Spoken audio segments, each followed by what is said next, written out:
How's everybody doing this evening? This is your host, Jotty D, coming at you with my co-host, Draven Crow, and today we're coming at you with some wicked tones. We're going to be doing episode 9 of our show. We're going to do a full artist, and I believe um, we've chosen to do a two-parter on this artist, going from first album to fourth album, I believe. And probably going to be a two-parter than this one as well. But we're excited to do this one. This is a band that we've listened to when we were a little younger in age. I think the first time I heard this band, it was the first album, but I didn't really pay too much attention to it. And it wasn't until their, I believe, third album where I kind of recognized that there could be something here. So why don't you fill us in on some of the first times you've heard this band? Yeah. First time hearing it. I believe we had talked about this before, but they have a 1993 release called Niedermeyer's Mind. It's you'll have to school me to this a little more. It was like a precursor to the self-titled '94, and they have a version of Blind off of their self-titled '94 from this '93 album. A version of Blind that's not quite the same as it is off the '94 version, but first time hearing Korn, yeah, I think it was probably got to be in the '98 era, somewhere close into there. I was listening to a whole bunch of other stuff, more Pantera, Slayer, Megadeth, that kind of Metallica kind of deal. And then some of my buddies from high school, they were hot on the Korn train here, ripping it. So probably heard Blind. I think was probably the first song I heard from them.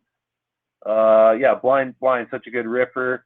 But then I really didn't get into Korn probably till it was like '98's Follow the Leader. I think was more so when I really got into it. So yeah, really cool, unique sound, such heavy drop tones, just a really unique style. So that's when I first heard it way back in the day. We're talking high school days, which is some time ago for this guy, but always still a good listen to. I don't care what anybody says. Korn's a jam. I don't care. Gotta have the Korn. Yeah, very similar to my experience. Like I said, Blind was probably the first one I heard too, but I didn't pay no mind to it. I think it was when Follow Leader and they dropped that Got the Life video, and that thing blew up, right? Get your boogie on, and the heavy drops. I mean, it was a band that you never really seen an image like that in a band. I think they came in with their hair all done up there. But yeah, Korn's definitely a good band. They've been around for a long time. They've been known um, to start a genre which they didn't first claim to have claimed to do that, but later on they kind of warmed up to the fact of possibly inventing new metal. But I don't think it was them that labeled themselves as that. I think that the other people labeled them as that, and they just kind of took on the title after a while. But it was because of that. I think it was because of that Niedermeyer's album, because it was a release in '93. You're saying Yep, '93 on my account here. I see, quite a while ago. I know but Deftones has been around a little longer, but um, definitely Deftones is a little bit different style. I think than Korn, right? yeah, totally different style. It's just crazy to think like '93 they put out these the Niedermeyer's Mind. '94 they come out with their self-titled. '96 Life is Peachy. '98 Follow the Leader. '99 they come out with Issues. But if you look from '94 to '96 through '98, especially '94 through '96 with the self-titled and Life is Peachy, I mean you still had bands like Nirvana and Alice in Chains and Pearl Jam. I mean grunge was still like a super big thing. So I think when you seen Korn on the MTVs or heard it for the first time, and you're like, it was just such a wild new style to let your ears feast upon. It was just a brand new thing. So yeah, I mean, stylistically, like you're saying, I mean, they got this dreadlocks, they got the crazy baggy pants, they got the Jonathan Davis with his vocal styling that's just like something you haven't heard before. Just and yeah, created a new genre, like you're saying, new metal for sure. You might say that they were maybe influenced by other bands at the time. I always like to throw in Rage Against the Machine because they were throwing a little bit of a hip hop mix with the metal and the funky bass grooves and all that kind of stuff too. So maybe that was an influence, but I wouldn't say Rage was a new metal band. I'm gonna give it to Korn, and they brought up bands like Limp Bizkit right alongside them too, right? You had the Limp Bizkits, you had the Korn, you had like you're saying, maybe the geez, there's so many bands you could mention that came up around that time. So definitely an influencer, and if not the genuine article, the first guys to do new metal for sure. And bringing on that heavier sound with the 7 string guitars back and forth, like, I think it just showed that I wouldn't say that it brought metal back because metal's kind of always been there, but I think it broadened people's vision as to how they could maybe listen to some metal, and probably brought a lot of people into listening to more different bands that are metal, right? That's what I would say. I mean, but they proved that you could just do it without having like big solos, right? They would just, it was almost like they were just feeding off each other with their sounds, kind of just manipulating sounds instead of full chords, right? Just like with the echoing and everything like that. But yeah, definitely a different sound that they developed that was unique and unlike any other band we've probably even heard it today, right? But definitely an influence on that whole genre of music of heavier style rock, right? Well, 100%. You're looking at what album was I mean, Follow the Leader had a bunch of really great tracks. You know, Freak on a Leash, Got the Life, like you were saying, just a huge song. Dead Bodies Everywhere, Children of the Corn.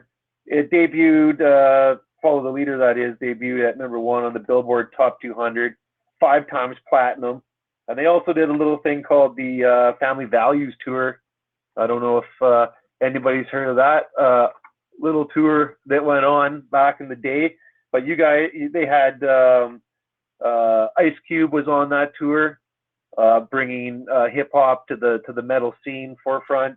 They toured with Limp Bizkit, obviously, Incubus, Orgy, Ramstein, Ramstein, however you want to Steiner, rip that one, Ramsteiner. Ramsteiner. But anyways, I mean, that the Family Values tour and that album that they put out was super huge. I mean, just monstrous.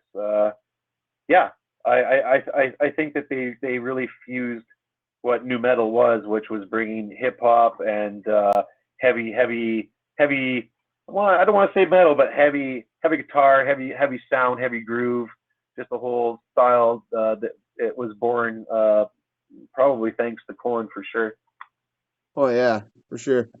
I just mention a few of the songs basically that I ripped from the albums. I mean, on the self-title they're like Blind, of course, but Ball Tongue, Clown, Shoots and Ladders, right? And Ah, Life is Peachy,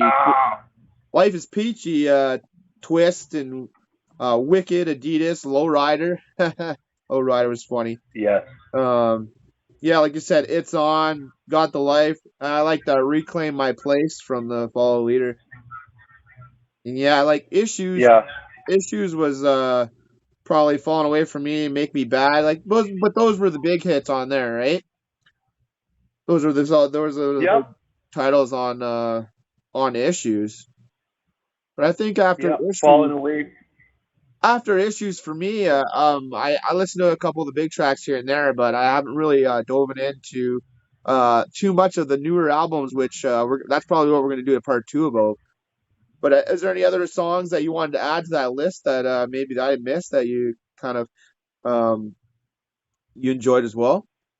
We're pretty much covered them all. Or? Yeah, well, you pretty much got it, but I'll go through a couple here. We'll start with their self-titled. You nailed it. Blind, just a huge song. Clown, huge. Shoots and Ladders, I think, is one of my favorite off that album too. It's underrated how good that one is. Lies is really good as well from that album. That album debuted at number 72 on the Billboard Top 200. It sold 10 million copies worldwide, and that was in 1994, and that was a brand new genre, brand new sound, and so debuting in the top 100 out of the 200 was a big deal. Then we got to get Life is Peachy up in there. It was Swallow was another one from that album that I put down. No Place to Hide was a super big banger. Adidas, yep. All Day I Dream About You Know What. Just a fantastic banger. Yeah, and Life is Peachy debuted number 3 on the Billboard Top 200, and it is certified double platinum, selling over 6 million copies to date. So they actually toured with Limp Bizkit and Metallica for that album, just to let you know. For Life is I didn't know Peachy. Metallica was. Yeah, I didn't know Metallica even toured with bands like Bizkit or Korn, but they sure did in that year, which was pretty cool. And then off the Issues album, yeah, Falling Away from Me, just the biggest one on there. Make Me Bad. Somebody, Someone, I thought was another good fat track off of there. Counting was also pretty wicked. And the Issues album was number 1 on the Billboard Top 200, debuted, that is. And it's 3 times platinum, selling over 13 million copies. So they had like just back to back absolute mega albums in the late mid to late 90s. Just a force to be reckoned with. But yeah, it you know what it did? It brought people that liked hip hop together and people that like metal, and like fused it all together, and it really did bring those two communities together. Like people that were listening to Slayer, Pantera, Metallica were down with Korn, Limp Bizkit, and these other bands because it fused it together, and they did a great job of it.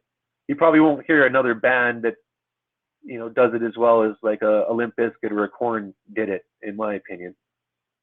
Well, you can tell by how you can tell each album the way you described it, how the growth they were having, right? And it wasn't stagnating out. It was actually like exponential growth, and there was like what it went platinum, then double platinum, triple platinum, and then right like, Issues came, and then they were just like absolutely like one of the biggest bands on the planet at the time, I would think. And yeah, and just before that, doing the Family Values tour, like you said, and just bringing those other bands on and really allowing them to experience and all of the growth that they went through.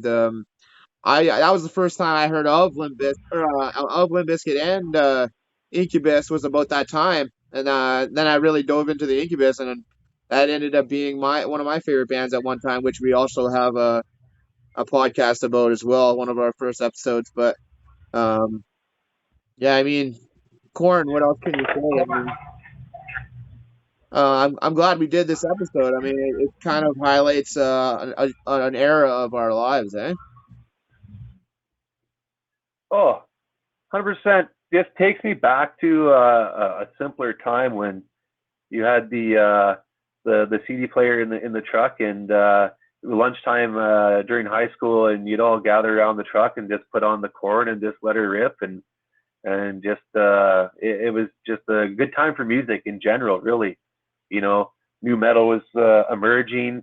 It was bringing together two different types of people: the hip hop and the rap guys with the metal people, and instead of being against each other, they were united in the front, and it was a special time in music for sure.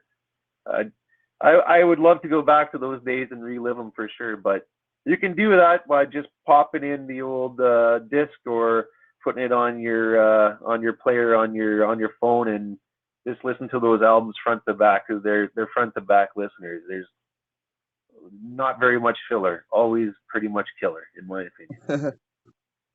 Yeah, I think you just about nailed it. I mean, like you can pick out your favorite tracks on most of the albums, but they're definitely albums you can listen to from front to back. I mean, I'm probably gonna go ahead and say that Follow the Leader might be my favorite album out of the four, but all of them are pretty close. They all hold their own sound. They're all a little bit different. I'd say the first two albums are a little bit heavier, maybe, but maybe not. But I would say more raw, and then the other two kind of have a little bit more melodics in there as they're actually trying to find their sound, and I think that they found it probably just coming out of Life is Peachy, going into um, Follow the Leader. So, yeah, is there any albums that you would highlight as specialty in your opinion, or? If I had to take one, I gotta go with probably Follow the Leader on this one. I feel like just more standout tracks on that one. When it popped off, it was just the biggest thing going. Issues is probably my second to that. But yeah, just Follow the Leader was just such a huge album for me personally. Or would Love you that like album. want to do a rating on the whole band as a whole, or like maybe a specific album? What do you think? Yeah, I'm gonna do Follow the Leader for my rating on this one. I'm just gonna do the one album because we have part two coming up for this band. So giving it an overall would seem unfair because we're not quite done with the review. Very But I'm good. gonna pick my favorite album out of these four, and my rating for this one's probably gonna be I'm gonna give this a 9 out of 10. It's a solid 9 out of 10 for me. Yeah, I think that's How a about fair. you? I think that's a fair score. I think 9 out of 10. Well, I think yeah, we did both pick the same favorite album, and it's probably because maybe that was the album that we both kind of drawn our attention more to Korn, probably, right? But yeah, I think maybe a solid. You'll give it an 8.8. What do you think? Pretty close to a niner. No, That's pretty close to a niner. She's pretty a close solid to 8.8. I pretty like it, man. I love it. 8.8. It's an 8.8er there, bud. I love it. But yeah, I definitely encourage anybody if they want to go through some Korn albums, like start from the beginning if you want, and play them through, and then you can develop your own opinion about it, right? I mean, that's what music's all about. Just kind of getting the whole of the what the artist is, um, how they changed, how they developed and gotten their sound. I mean, that gives you the whole um, life story of the band kind of thing or whatever, the life listening to the band. But yeah, I know we enjoyed going back and listening to some of these albums again to kind of get a little bit of a review. But be exciting to cover the next batch of albums from the Limp Bizkit and the Korn. And I know that there is another Family Values tour. There was another one, and that might be interesting to go back and listen to that album again too. But yeah, any final thoughts closing it up there, Draven Crow? Yeah, final thoughts there. If anybody's gonna pay attention to what I'm saying, is if you go through these albums that we've mentioned, there are like hidden gems in all of these albums. We didn't list all the tracks. Obviously, we just picked the ones that we thought were really good or had commercial success. But if you go through these albums, listen to the whole album. There's a hidden gem in there that I guarantee you'll find, you'll listen to, put it on repeat. But yeah, go ahead and give it a listen to front to back, and I guarantee you'll find something that you really like in all of these albums for sure. Right on. Well, that'll conclude our episode 9. Following up with our Korn episode. So we'll look forward to doing something for you next. Not sure what we got heading down the line, but it'll be definitely a part two of each the Limp Bizkit and the Korn at some point in time, and we'll go from there. Everybody, all have a good night, and until next time.